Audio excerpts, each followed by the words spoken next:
How's it going? Hope you're doing well. It has been 80 days since we've seen RLCS action, and the World Championship officially began on Tuesday. Now, the thing is, the first couple of days of the RLCS World Championships are not in person, and for many people, this could be their first one that they are attending. And unfortunately, because for some reason the communication continues to still be booty cheeks, we have no primer. There is no detail. There is no post as of this moment recording this video about what to expect, when the doors open, what's going on, so on and so forth. So luckily for you guys, because I've been doing this for a really long time, I can give you that information. This video is going to come out early Thursday morning. So if you guys are subscribed to this channel, thank you. If you're not, maybe you should consider it. But this video is going to basically break down what to expect the live days for RLCS. So tomorrow, on Friday, Saturday, and then Sunday, you have the ability to attend and watch these matches in person. I'm going to tell you everything. I'm going to tell you what to expect, who's casting, the schedule, what to look forward to, things of that nature, and some tips and tricks on how to basically save some money and to not waste money on things like hot dogs that are like $15 type garbage. So with that said, we're going to jump into the actual footage of everything and kind of break this thing down. So first things first, this is the 13th season of the RLCS Championship season, which is kind of crazy to know for the RLCS being around 13 seasons. It's a two-split format where we saw two majors, international teams, competing throughout a bunch of different qualifiers. There were 6. Those teams that performed the best in their regions then respectively got invited to an international event. They got invited to an international event. The top 16 performers across North America, Europe, the APAC region, the Middle East, North Africa region, South America, so on, and Oceanic, a bunch of teams from all over the world. There's 16 of them are coming to compete for one final chance. That amount of money is pretty large. It's $1.165 million with first place team getting $300K. That $300K is split between only 3 people, so $100,000 paycheck if you win the whole thing. Sounds pretty nice. Significantly less than what it's been in the past. In the past, it was $2.1 million, but they've decided to go the Robin Hood route and give more money to the qualifying teams rather than making it so top heavy so everybody can eat, which is pretty cool. You've got teams like Turbo's Cheeks with Rizzo and stuff competing and actually making top 32 and getting paid. It's honestly kind of hilarious. As for who's going to be covering the event, we've got our world talent lineup. While this is a W overall, big L because for some reason, Jorby, while they brought him back in Split 2, he's not doing the World Championship. I say that, but Jorby will be streaming from the event and casting it on his own. I may weasel my way and kind of, shift my chair into the broadcast and say, hey, let's cast a series or two together. It looks like all the EU guys got their visas sorted, so they will be in attendance, which is a W. Sometimes not the case. So that's your talent lineup. That's who we've got. No Jorby, everybody else as expected. If you guys didn't see the layoffs from this beginning of the season, where have you been? With that in mind, going and looking at the format for a lot of people, the format's a little bit different. While the season itself has followed kind of a standard Swiss, 16 teams, you're trying to get 3 wins or 3 losses. Whatever you get first then brings you into a single elimination playoff with 8 teams. This one's a little bit different. 2 things. There's a tiebreaker, and it's an AFL playoff bracket. If you don't know what that means, I'm about to show you. So, the first things first, we're going to go through the Swiss stage. We've got our 16 teams here. These are who people think are going to win. According to the current pick'ems and stuff, everybody thinks it's going to be G2 or Falcons in that final, which I actually agree with. I think they're both really, really good. So we've got teams that are expected to advance and move forward into Swiss into top 8. Who's the most likely, how things are seeded. And power rankings wise, I think obviously Mates gets a little bit of a hit. People don't know where the heck to put KC. Genji's been up and down. I think not enough love given to Furio. Either way, these 16 teams are going to play in a weighted bracket where the high seed is going to play the low seed from 1 for 16, 2 for 15, so on and so forth. The thing that is different is normally there is 2 MENA teams that are going to be competing. In this case, it would have been the Falcons, and it would have been Team Anything with Nalpo and crew. Unfortunately, due to personal reasons and otherwise, Team Anything for MENA, the MENA number 2 seed, cannot play in the World Championship. So, Rocket League went down the list. They went to the 3rd seed, the 4th seed, the 5th seed, the 6th seed, 7th, 8th. They went through the top 8 seeds in MENA, and every single one either didn't have enough time to get visas secured, had personal reasons why they couldn't attend. There was roster changes that made them ineligible. Like, there was a bunch of different reasons. So what they decided to do is they went to the other international events and said, you know what? Europe is the best performing region collectively across the board, similar to what it was last year for the wild cards. And they decided that the 5th seed from Europe was going to take the place of MENA 2, and that is why we have Oxygen in the tournament. Now, the cool thing about this is if my bracket predictions go perfectly, we would see Oxygen and Carmine Corp play for the top 8 spot, which would be amazing for storylines. Whether that happens or not, probably unlikely. But the thing to pay attention to is what we're going to see is round 1, round 2, and round 3 in the first couple days. On Tuesday and Wednesday, based upon when you guys are watching this video, this stuff has probably already happened. What we're going to see, though, on Friday is the final qualification matches. Low round 3, low round 4, and round 5. These teams are 0-2. These teams are 1-2. These teams are 2-2. We will be able to see every single team in person because of this. So on Friday, the first in-person day, which is what you're watching this for, you are going to see the teams that are 0-2, 1-2, and 2-2 trying to qualify or stay alive in the tournament to make it. And the reason why they're doing this is so we can see every single team in front of the crowd. All these other teams in here are already qualified. They're already making it further on in the day, so we'll see them Saturday and Sunday respectively.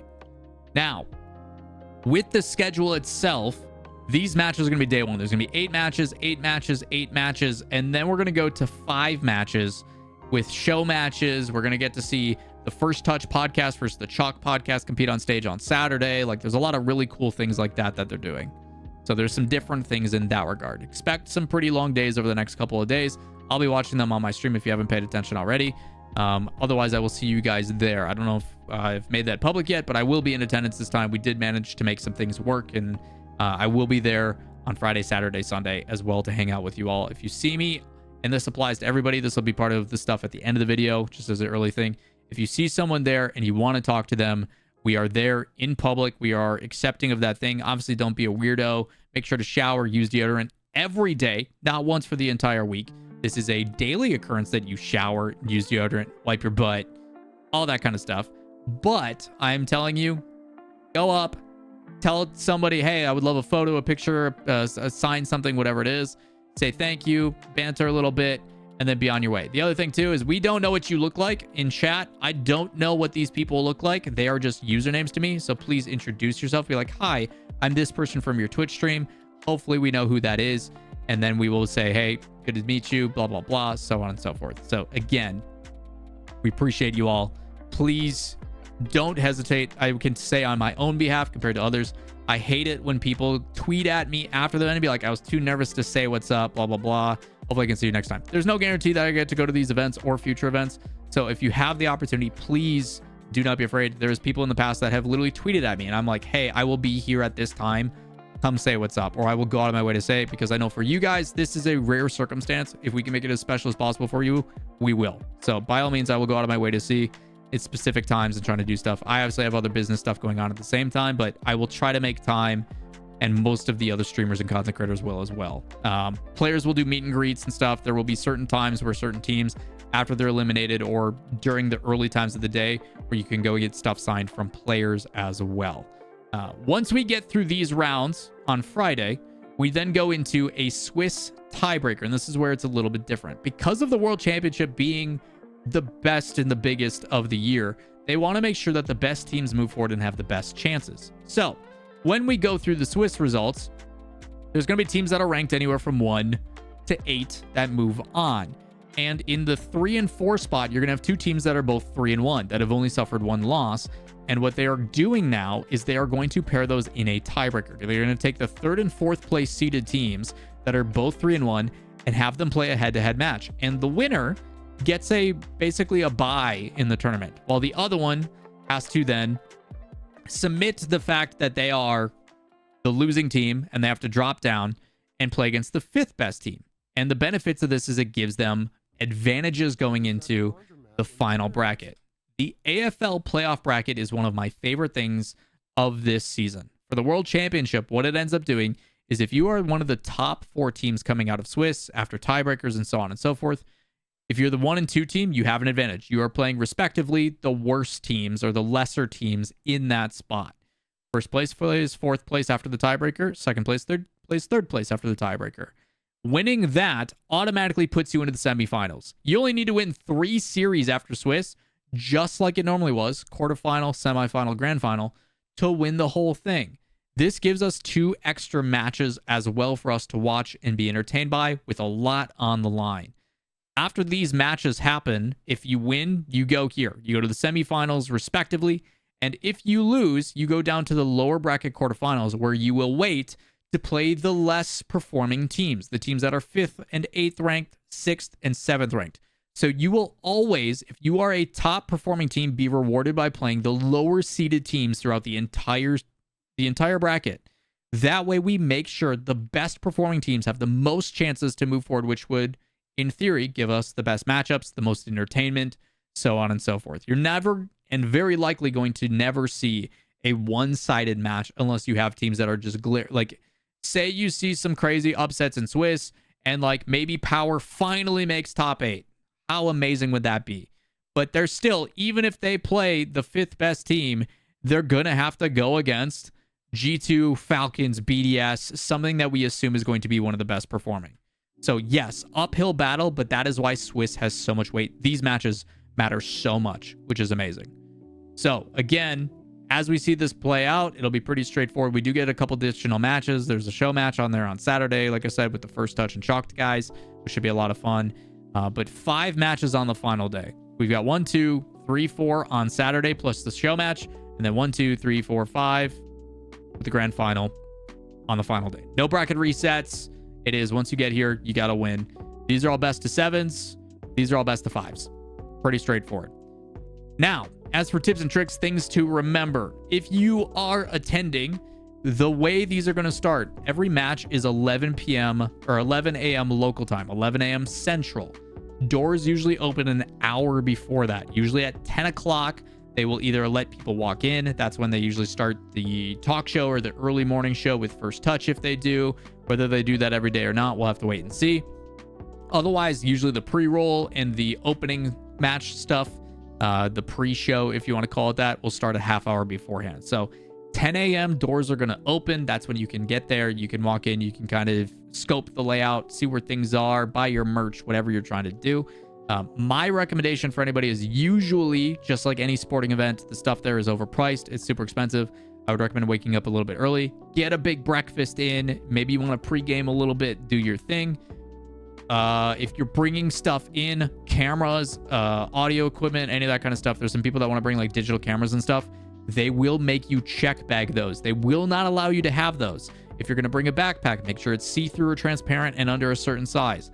Go to the website for Dickies Arena. Go look at their security measures stuff. Be respectful. Clean up after yourself. Don't be a slob. If you have food and stuff, don't just leave it in the bleachers. Pick it up. Throw it away. Those people work hard, and that is not the representation we want to have as a community at these places. Other than that, general tips and tricks. My recommendation for any of these events, keep your schedule pretty open-ended. You never know what can happen. I'm pretty sure Athena and Gen G and stuff with City of Sound are doing a concert on Saturday. You never know what kind of stuff can pop up if you want to go and see what's going on. You're very likely to make friends, and if you book yourself too strict, then you may not leave yourself open to some of the more fun stuff or the more organic stuff that may happen.